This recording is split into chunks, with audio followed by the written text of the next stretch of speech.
like what are the topics that you want to talk about for an hour each week? And I think what interests us is how we find out who our audience is. Yeah. I think about the different podcasts that I come across, and typically it's through a YouTube short that's just recommended for my viewing Sure.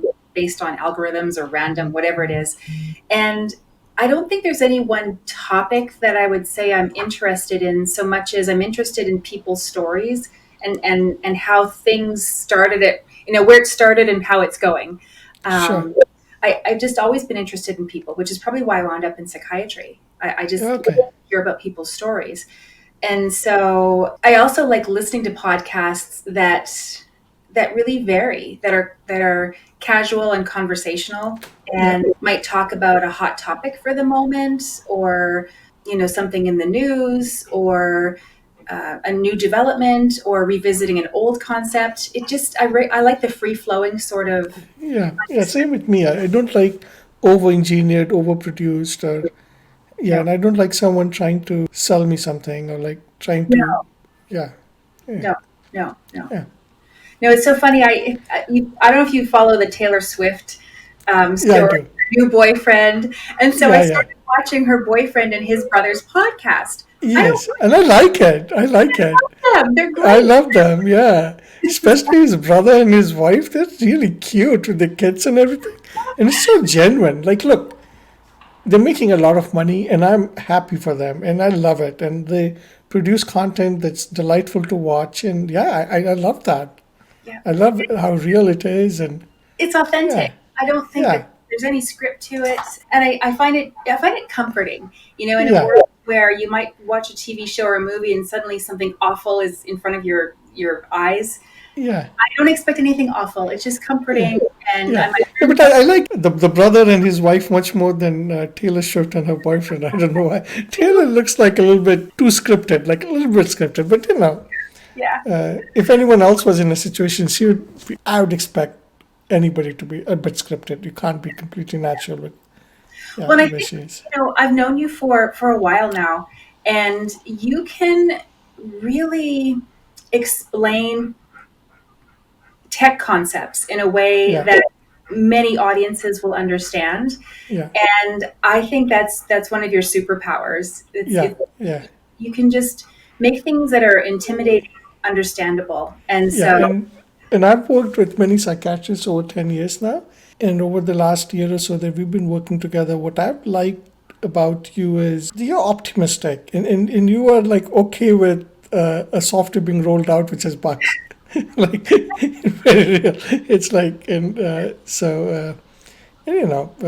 so as a software programmer, that's very happy. Like that makes me very happy to work with someone who understands that what we do is craft, and it can never be 100% right, and there'll be issues and all that. So yeah, yeah, I mean that is just this conversation flags to my mind a potential topic, which is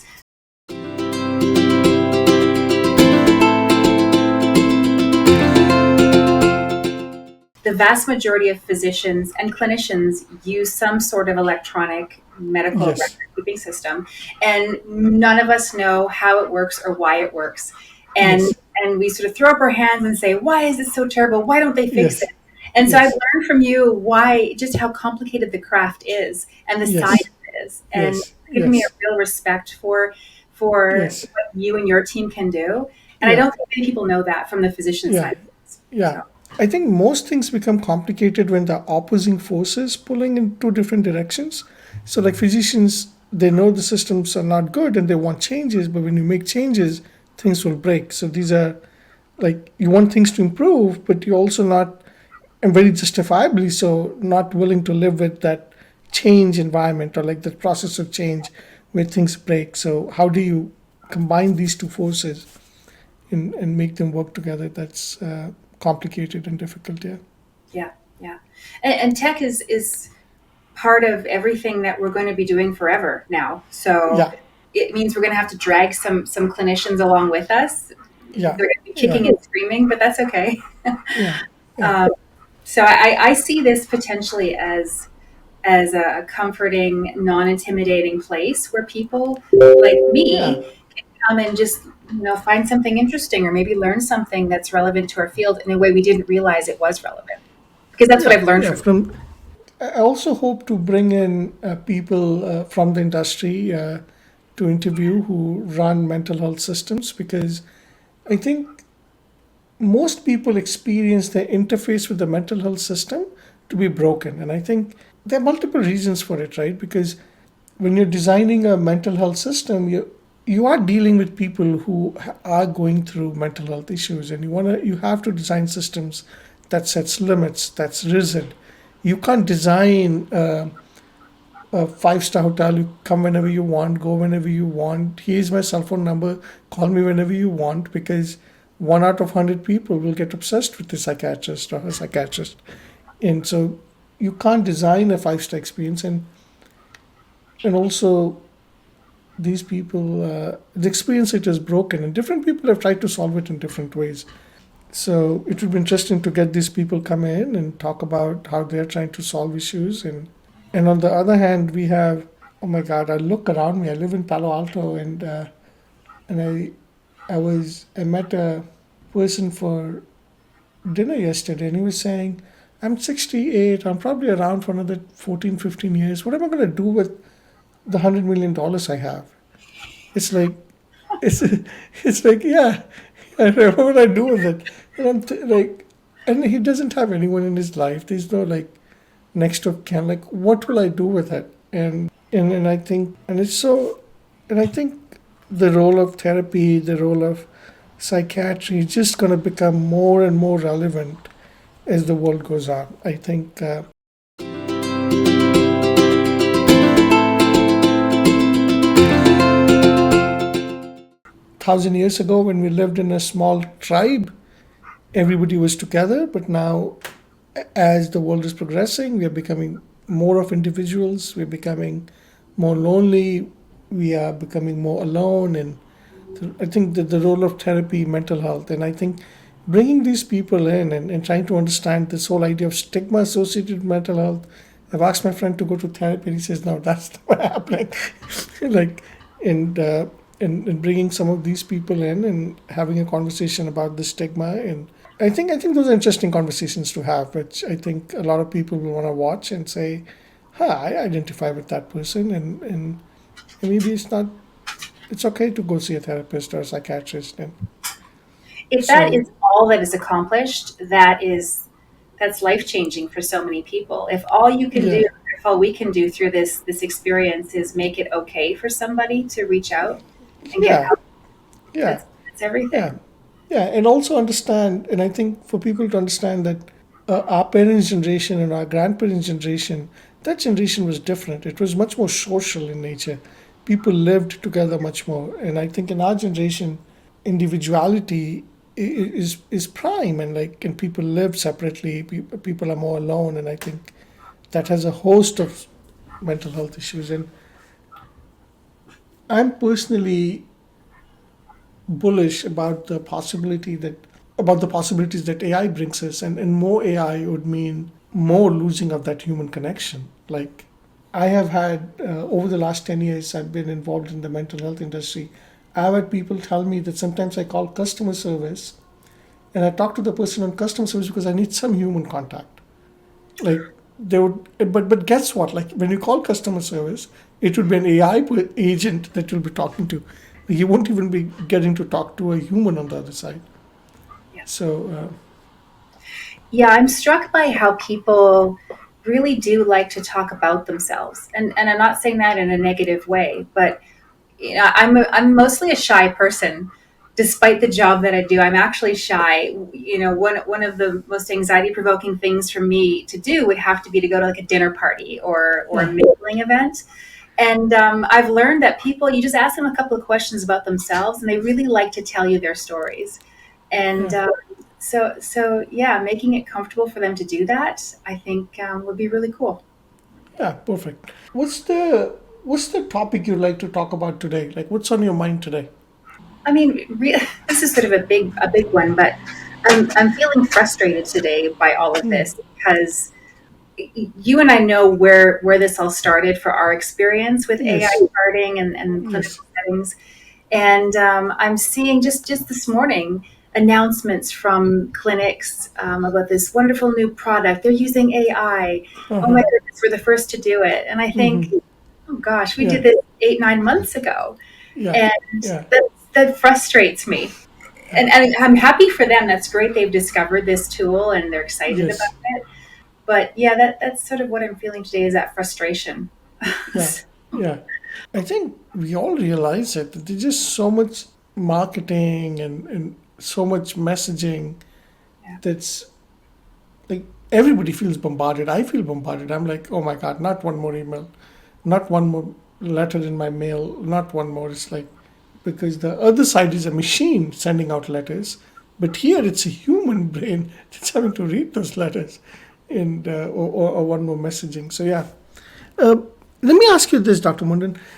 Suppose if AI keeps progressing the way it is, and suppose 5 years from now we have AI that's 5 times better, which is an optimistic scenario. A neutral scenario is AI that's 3 times better 5 years from now.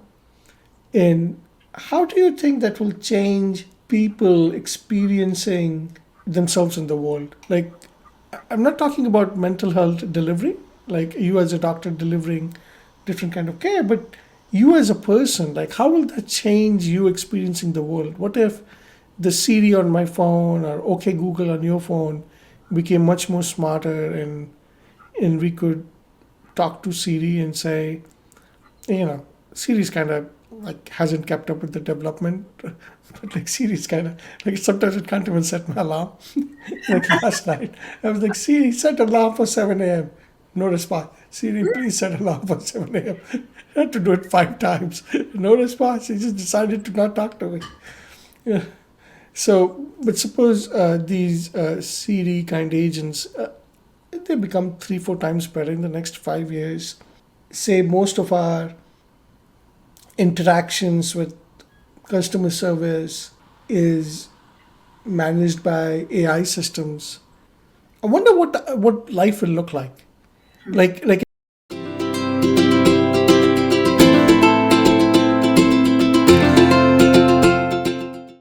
in the 5 year time frame, and I think in the 10 year time frame, I think it's reasonable to expect that if we wanted to, we could connect a million wires to our brain, and those wires would be smaller than a hair. And those wires could then be connected to computers, and we could offload our memories to the computers, or we could use the computers to experience the world. Like, for example, I wanted to watch 1,000 movies today evening. So, yeah, I'll just connect a million, I'll just wear a wig with a million hairs in it, and those hairs are connected to the computer, and I could probably watch 1,000 movies. So, this whole idea of a neural lace, I think, like if you asked me where are we 10 years from now, I think that's where we are 10 years from now. I think here in Palo Alto, I visit, coffee houses where we are starting to demo things like that. In with like recently, I saw a demo of 1,000 wires coming out of a brain connected to a computer, and then the person could control the computer with his thoughts. He could download software with his thoughts. He could click anywhere on the screen with his thoughts. He could play games with his thoughts. But right now it's 1,000 wires, and I think the expectation is that 3, 4 years from now we'll be able to do 100,000 wires. And when I say wires, people think big, but it's like very tinier than a hair. And 8 to 10 years from now, a million wires. I think, and connected to these computers. How do you think people's experience will change? Because I think humans, we've been like this for 100,000, a million years, like a long, long, long time. Like, how will our experience change? And you as a psychiatrist, do you think like that might be too jarring for people, or do you think we'll adapt, or I mean, I'm very pro AI, to put it yeah, simply. I don't want to sound like I'm going right to the negative, because I'm very supportive and positive and optimistic about it. But I'm thinking about the controversy this week with the British royal family and a video yes, put out, and is that an yes, AI generated video? yeah, And I was talking to my family and just saying, to my 19-year-old, you can't believe anything you see anymore. Absolutely. You And just cannot. yeah, and what's that like to be 19 in the world and Yes. figuring his way, not being able to trust anything his own eyes see or his own Yes. ears hear? Yeah. Yeah. I can imagine that would make somebody feel anxious and paranoid. And then just sort of passive, just like, well, you can't do anything about it, so I'll let it wash over me and Yeah. use my Yeah. mental muscle. That's sort of this Yeah. worst case scenario. But Yeah. No, I saw that video and that didn't look like someone who had gone through chemotherapy. So I don't know how, like, that's disconcerting, right? And there's no way for you to know if it's real, if it's fake. no, and I can't Yeah. even believe, when you're on X or Twitter, you don't know if it's a bot that's highlighting a story or if it's a real Yeah. person who just thought it through and I can trust Yeah. them as a resource. Yeah. You can't trust anything anymore. Yeah. So, Yeah. Yeah. Yeah. Yeah. so where That it's is going to so be in true. 3 to 5 years, I Yeah. no, Yeah. When you can't trust anything. no. I recently heard that. Oh well, I have it running on my computer where with a sample of 60 seconds or so of your voice, I can have my computer speak in your tone or your voice for whatever I wanted to say, and I could, or like any AI engineer could call your family member and say, "Hey, I'm stuck. I need $1,000," in your voice on the phone, and when the person says something, the AI would be able to respond. So it's very interesting times we live in. Yeah, yeah. Yeah, No, I'm so thankful for my cell phone now because I don't have to answer any call that's really not in my phone book. yeah, Um, yeah, I can see, where's this number maybe calling from? And yeah, back in the day, we had the rotary, dial phone, and yeah, it was exciting to get a call. Now yeah, I'm on guard right away. I'm thinking, yeah, is this a scammer who's going to record my yeah. seconds of conversation? Oh my God, yeah. You don't want to be talking. Yeah, No. exactly. Yeah, yeah, But yeah, that sounds paranoid. As a yeah, psychiatrist, I talk to people every day, and I have to decide, is this person legitimately understanding the environment that he's in, or is he mentally ill? And yeah, it's going to become, yeah, for a psychiatrist, it's going to reach a point where it's going to be really hard to yeah, make that decision. yeah. So I think a theme that's emerging is the whole ability to trust anything that you see. Yeah. That's not in your that's not real in your vicinity. Like anything I see on the screen, oh my God. And I come from a generation where you read something in the news and that was true. Like if it's in a paper, it's true. But now, oh my God, where have we come to? And I think the other big thing is the addiction issue.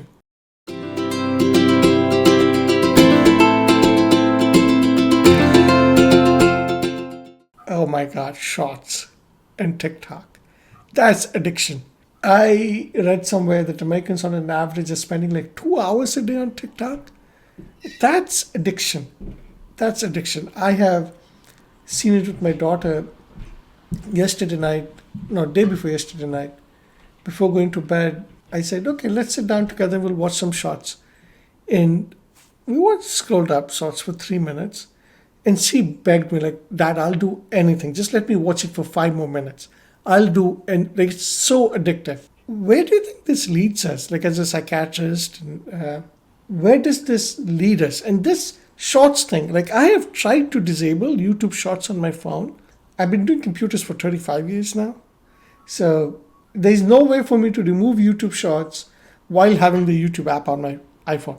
So on my iPhone, if I have the YouTube app, there's no way when I open the app I will not see some interesting shots. And I'm saying, look, I like watching Lex Friedman and some other such podcasts, and so I need the YouTube app on my phone, but I do not want the shots. There's no way for me to do it. So I have a choice. Either I have to remove the YouTube app from my phone, or I have to have shots on my phone.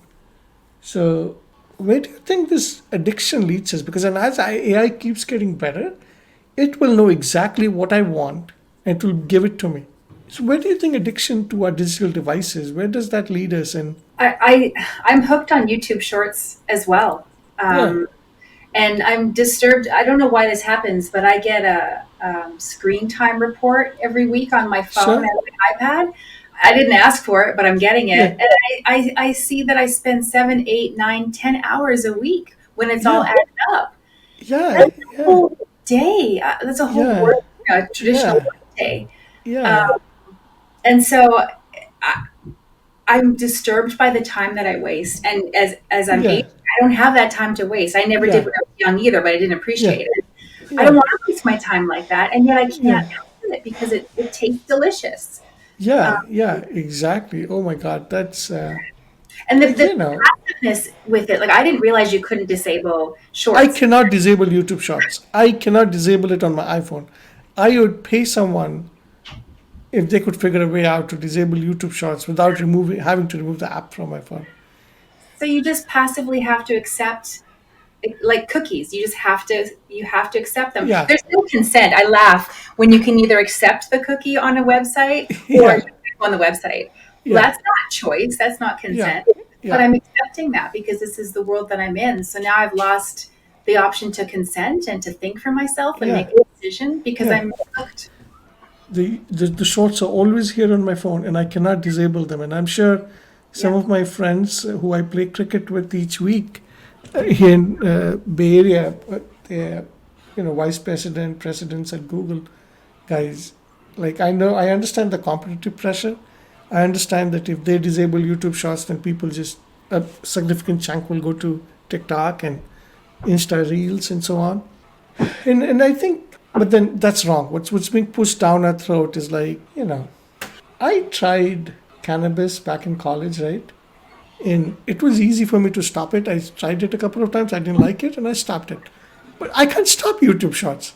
It's like when the stress gets too much, I just open YouTube Shorts and spend some time on it. It's more addictive than some of the most addictive products I've tried.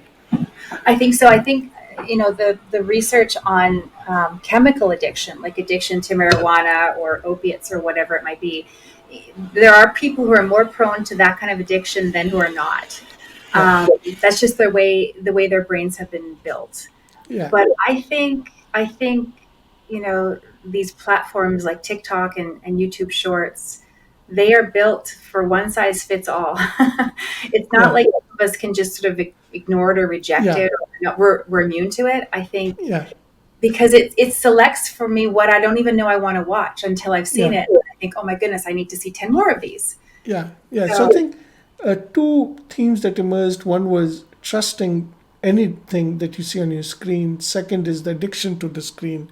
yeah, And I think the third theme that emerges is, and in subsequent shows, we can talk about some strategies to deal with shorts addiction, digital content addiction. yes, yeah. Or we can talk about strategies to deal with, well, if I can't trust and I feel overwhelmed with the idea that I cannot trust, well, what could a person do? Yeah. And I think the other theme that emerges from that is that the role of the government in the society, right? Because the reason Google doesn't allow me to disable YouTube Shorts is because it knows that if it allowed me to disable YouTube Shorts and just have YouTube, then I will be more inclined to use TikTok or Instagram Reels. So it's a competitive pressure, right? And the reason TikTok will not allow me to disable TikTok. Well, that's the only product, so they can't allow me to disable that. Or Instagram will not allow me to disable Reels. I don't use Instagram, so I don't know if it allows me to disable Reels or not. But I think not. But I think that's where the role of government comes in. So I support the idea that social media should be banned for below the age of 16. I don't think brains are developed below the age of 16 to watch social media.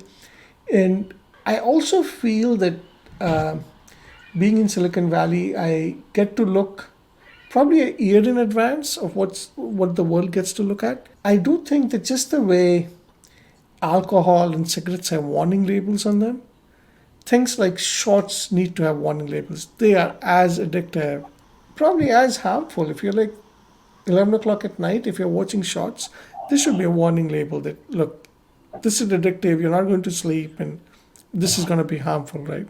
I hope our elected representatives can understand this, that, well, they'll understand it 20 years from now, but I hope it's sooner that that uh, society needs to intervene with laws, understand it as addiction, and try to prevent it just the way we have tried to prevent other addictive substances in our society, I'd be interested to speak with a legislator about that topic because Yes.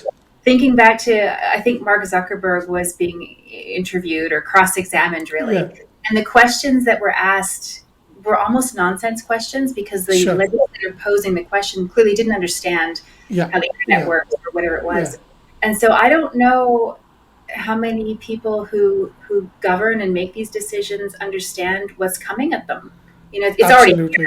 It's already here. Absolutely. Yeah. And I think with a psychiatrist on this podcast and a computer scientist on this podcast, I think at some point we should be able to invite legislatures to come and say that, look, user experience, your experience in mental health, my experience in AI, and let's at least get to start having smart conversations. I think it's a mess. I remember how the Zuckerberg Senate hearing and how that was just ended up becoming a show instead of anything moving forward. Yeah, I think as well. I mean, I'm from Canada originally, Yeah, and in Canada, the only payer for healthcare is the government. So, unlike sure. America, where insurance companies or the Yeah, patient pay, in Canada, the government will pay. And I remember seeing my first telehealth appointment. It was back in 2003, and the government wouldn't even pay me for the service I provided that patient. I provided it in a hospital setting. It was all, approved by the powers that be. But the government was so suspicious of this telehealth thing and sure.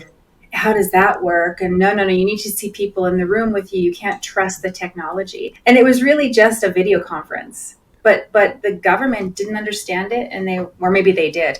They said they didn't understand it and they're afraid of it. Yeah, And yeah, I think we're still there today. yeah. The other broad theme that I think we can address in our future episodes is this idea of privacy.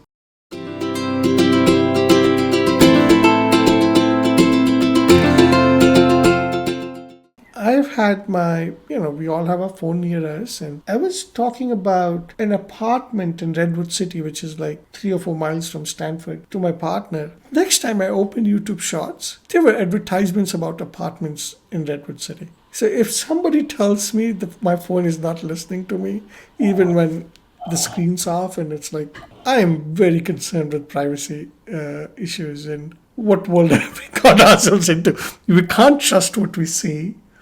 We're getting addicted to what we see. And every word that we're speaking is being listened to by devices, even when the device is apparently off.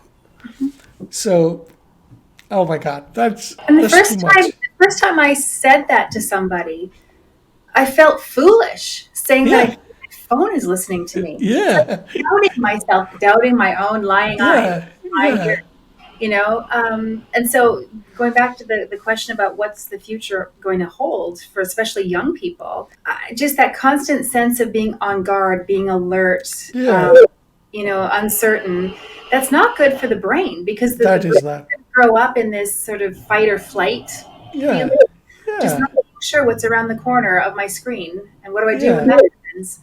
Yeah, no, my husband and I, we laugh about how we can't have secrets from each other. If I wanted to buy him a present, for example, and I go on Amazon and I buy something for him, it's going to pop up on his Alexa in the other bedroom. Oh, yeah, your parcel's arrived. What parcel? I didn't order a parcel. No, yeah, I did, and it was for your birthday. But there's no privacy, for better or for worse. yeah. So if a patient came to you and said, look, everything that I'm saying is being listened to, I cannot trust anything that I see on my screen, and I'm really addicted to some of these things on my screen, you would be like, really, what do I do about this patient now? Right? Like those are some difficult symptoms that are being presented to you. And that's where the world is today. Like that's where most of us are. Everything we say is being listened to.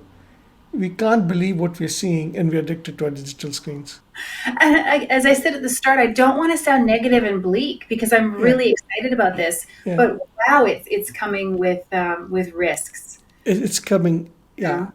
Yeah. And then if we also said that our elected representatives, they don't get it. Like I think the average age is continuously increasing for our elected representatives. There's such a Like once you get elected, it's very hard to get unelected, and wow. Yeah. So that's quite an avalanche that's going to get thrown at people, right? And I'm always interested in reading or watching YouTube shorts where they compare the different generations. So, yeah, I'm Gen X, and I see Gen X, how Gen X might view something compared to a millennial or Gen yeah, Z.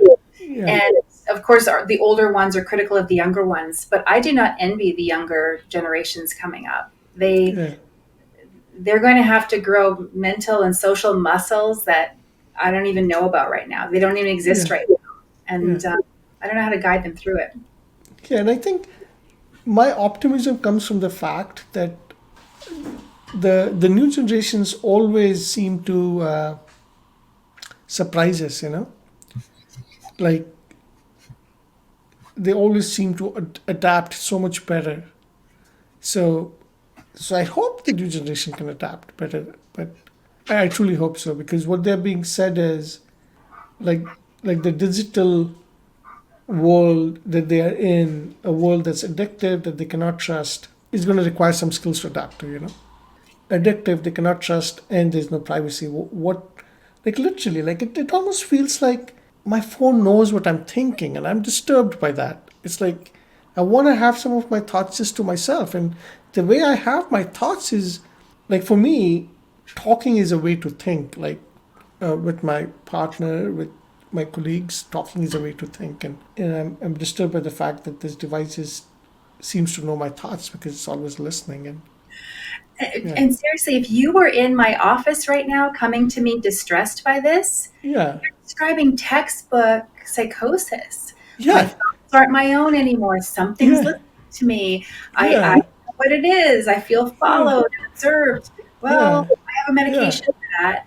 yeah, I'm medicating somebody who's just telling me what the real yeah, world is like these days. yeah, yeah. This, And the other thing that I've really enjoyed in my work with you is seeing how you've chosen solutions instead of medications, right? Like, and I've seen you advise people that maybe going for a walk an hour in the morning is the medication you need instead of a medication. So I think addressing some of these issues that are so real, that all of us face, and coming up with strategies and inviting people and their families to come to this podcast and talk about what they're facing and what strategies seem to be working seems interesting.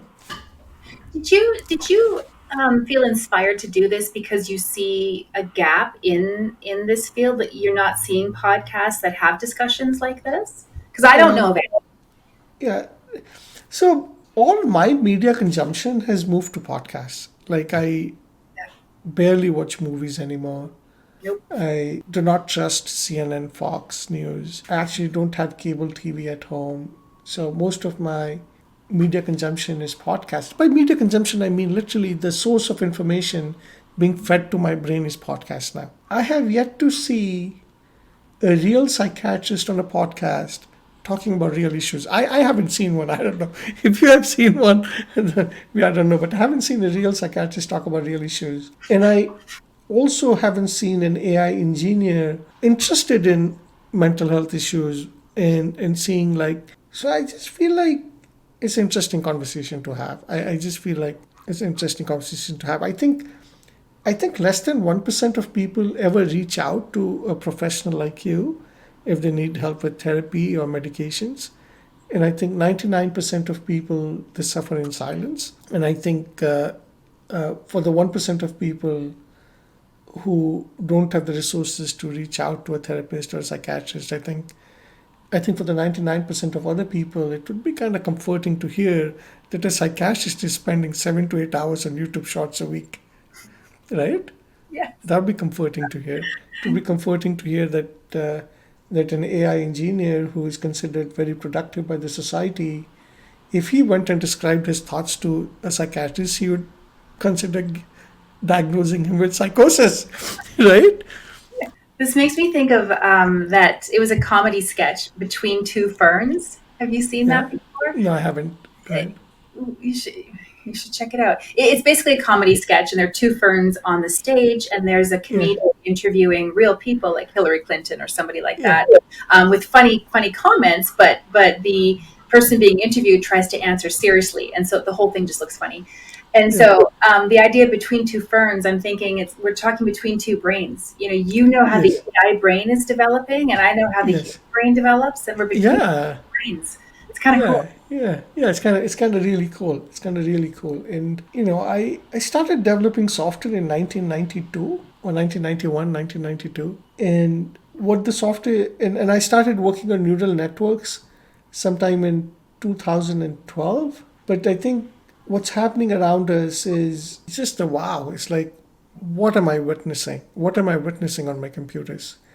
Because if what I'm witnessing is true, then the most logical conclusion I can arrive at is that I'm just a computer program running on an alien's computer. Like, that's how fast the digital brains are developing. Yeah. And if digital brains keep developing that fast, at one point, I will have to agree that these digital brains will have feelings, they'll have emotions. So, how will they be different than me? And again, that sounds completely psychotic. How? Oh, yes. It's also completely real. Yeah, So yeah, yeah, I would love to hear from either you or hear you talk to somebody about neural networks, because yeah, I don't really know what they are, and I think sure. most people just sort of go with the flow of a conversation and pretend they know what it is. But I Yeah, don't know what it is. yeah, And to hear that you've been working on them since 2012, I thought these were yeah. relatively new No, things. so at a, and, in future conversations, we'll do a deep dive into neural networks and But like explain it like I'm five level, yeah. not So explain you like you're five. Yeah. So what's a neural network? Suppose if I told you, I'll start with what it is on my computer. Okay. On my computer is a text file with numbers in it. On my computer, when I run Llama 2, which is an open source GPT kind system, which is developed by Facebook and then open sourced. When I see it on my computer, what I see is a text file that I open in my notepad with a lot of numbers in it.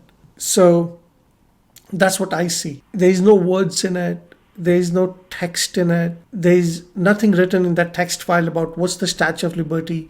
But from those numbers, the computer, the neural network is able to answer me what is Statue of Liberty. But there is, in that text, there is nowhere it said what's Statue of Liberty. Now, to explain it to my daughter, I'll tell her that suppose I gave you 5 knobs, okay?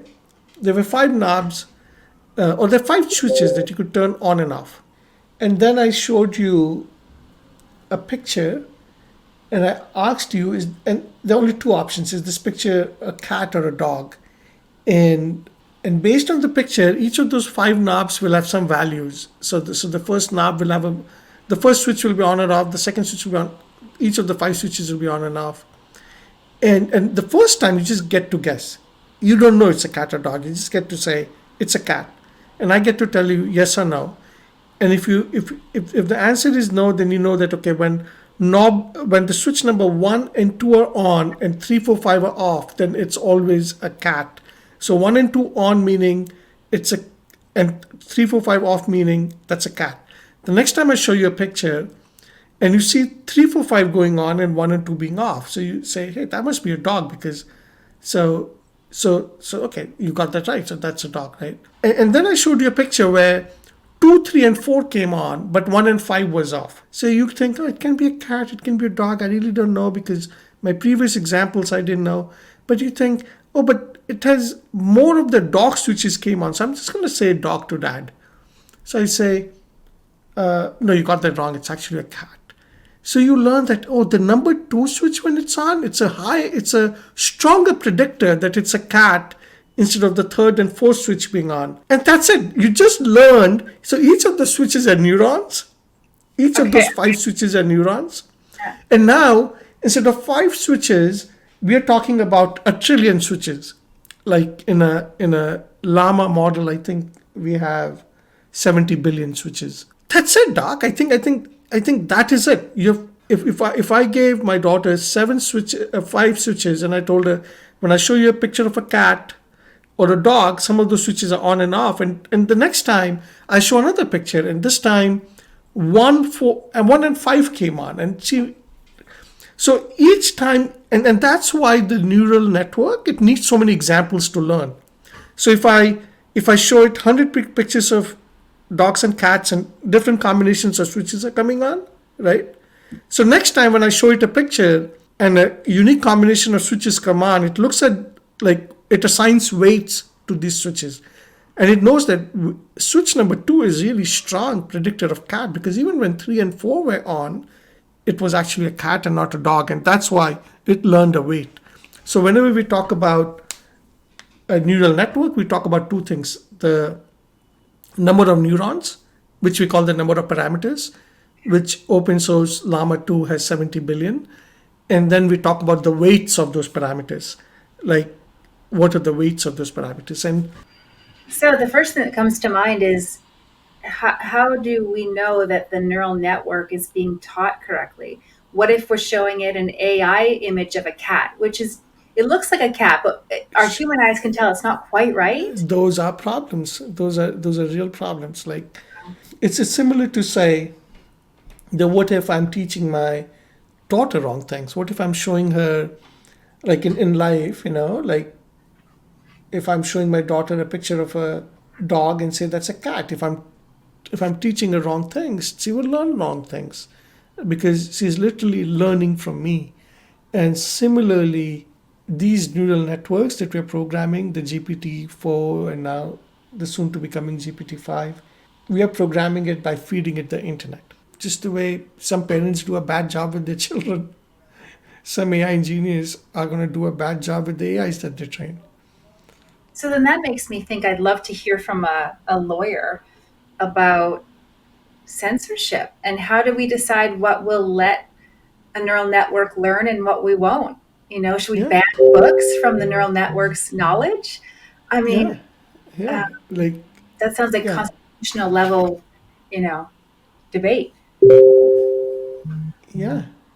I think it's kind of interesting challenges. And what I see here in Silicon Valley is that right now we have parameters, like the number of switches that we are talking about. I was giving my daughter an example of 5 switches, and now we have systems with 100 billion switches.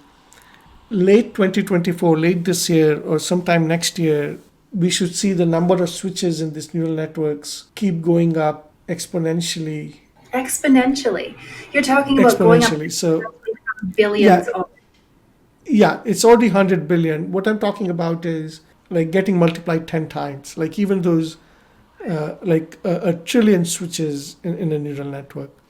So I think what that would lead to is that our phones will understand more of what we speak, even when they're off. Our phones will be able to make more of content that's more addictive that we can't get away from, and it will be able to make two of us talk. Like, I think 3 years from now, if on this podcast, if people see the two of us talking, they cannot be sure that it's the two of us. 3 years. Okay, I am willing to take a bet on this. This is March of 2024. March of 2027, we will not be sure if it's actually Dr. Mundin and Vikas talking on this podcast, or it's two AIs talking, pretending to be Joanne and Vikas. Yep. I Yep. think 3 years. Well, look at my background. That's not a real background. Yeah, If I yeah, turn this off, you'll see the mess behind me in this office. yeah, yeah, It's yeah, already not yeah, quite real. yeah, yeah. It's already not quite real, but then even the facial expressions, the thoughts, the ideas, everything will be able to be faked. And I think when everything will be able to be faked, I think sometime in the next 5 to 6 years, we'll actually question the nature of reality itself. Like, if the fake is just like real, then what is real? Like, right? Like, and again, I am sorry to be talking about all this at the psychiatrist, because because because I'm sure this is what some of your patients talk about in Yeah, I mean, so when somebody comes into my clinic and say they've got a religious belief, Yeah. And I think, well, maybe, I mean, there are different religious beliefs. Maybe this person's belief is completely appropriate and not indicative of mental illness. Sure. And so I depend on a representative from that person's faith to tell Yeah. me, oh yeah, no, this guy's belief is not, that's out there. It's on the Yeah. Yeah. periphery of what our faith believes. So I depend on those experts. If I can't even go now to experts like you and say, is the internet listening to me? And you're like, Yeah. I don't Yeah. know, maybe. Yeah. No, I would actually say yes now because, Yeah. uh, yeah, and the most sinister thing is that most companies say no. Most of these companies say, no, we're not listening. No, but like, I literally have proof.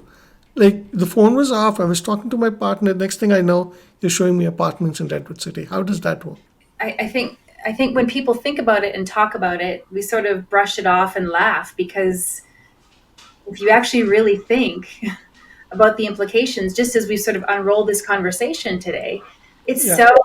so much deeper than we understand until it's Yes. right around us and we have to figure it Yes. out in real Yes. time. And I think every family in America today is facing problems with the kids being addicted to TikTok, and I think it would be very helpful to talk to some of these families. It would be helpful to Yeah. come up with some strategies from a mental health professional with 30 years experience on how to deal with them. Yeah. For me, it would be helpful to think like, well, how do I turn this newfound ability of trillion switches which can have weights? So that's a neural network. A trillion switches which can have on and off state, which has created this privacy, addiction, and trust issues in the world. How can we use this newfound ability to turn the game? It's like when you have a newfound ability which is attacking you, can you use that same ability to turn the game? And I think that's a great conversation to have, and it's gonna and we are all gonna figure it out together because I don't think I don't have the answers, and yeah, none of us have the answers, but I think we'll figure it out together over the next 3-4 years. But 3 years from now, a podcast like this, we won't know if that's real or if it's all digital made up by a neural network. I mean, see, now my juices are flowing in terms of just all the all the dominoes that are going to fall. Yeah, I think about these billion-dollar pharmaceutical companies that spend yeah, tons of money researching medications for mental yeah, health, yeah, and they need to have a really nicely defined group of people who they yeah, can test these medicines on. yeah. And they can't even properly define their test subjects because we don't know if somebody's sick or just very aware of how I'm technology. very aware of what's happening. Like the difference between being sick and very aware of what's happening around you is diminishing. Yeah, yeah, Yes. So that's just one example of these are tentacles that are spreading into every industry. yeah, Um, and yeah, yeah, this is gonna be fun, I think, to just sort of yeah, yeah. But I speculate. think yeah, and I think the biggest antidote that I have found is going back to the roots, being closer to the people around me, actually sitting down and having dinners together, and hanging out with my neighbors. And I think creating that community, I think that's the biggest defense against this overwhelming AI and digital force that's staring at our face. It's like going back to the roots, being more real. I think that's the defense. Yeah. And I think, and I like how you preach that too, because if you make the mistake of going with the flow, well, the flow is not going in a positive direction. So I think the defense is just going back to your roots, getting more real, having more interaction with neighbors, your own family, dinners together, and so on. Yeah. Yeah. Agreed. Yeah. Yeah. So with that thought, I think we've come to an end of a hour of discussion, and it was great.